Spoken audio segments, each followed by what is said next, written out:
So yun, ito yung Capitol. Provincial Capital of Maguindanao del Sur. Yun. Yan.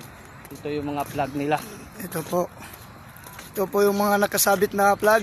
So hindi na namin i-sign yan guys kasi Lahat ng flag. lahat ng flag siguro andito na. Pero naunguna pa rin yung Pilipinas. Pilipinas. Bali ito. Malawak ito siya guys. At meron ditong fountain. Diyan sa kwan. Oh.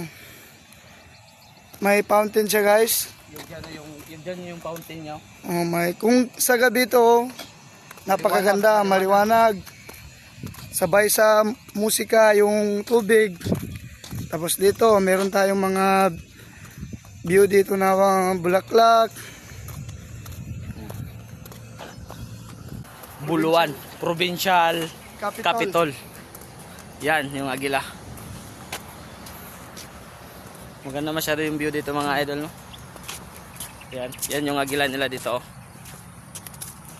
So ayun guys, sa hindi nakakaalam, ang Buluan is capital province of Maguindanao. Tama. Research. Oh, kahit research na sa Google, ang Buluan is capital province of Maguindanao. Tama. So, Yan yung Agila. So mga idol, no? Yan, tinanggal na nila yung Agila. Yun guys, tinanggal na yung Agila kasi natapos na yung term na. Natapos na yung term. Sige. Doon na, dami na nila doon, no? Inalis na nila yung kwan. Alisin nila siguro, di pa nila kaya alisin ngayon. Oh, hindi pa. Baka mga bukas pa yan. Sige, napupok pa. Oo. Kasi yun guys, parang tinatanggal na nila yung Agila dito mga idol, no? Ipukpok na nila.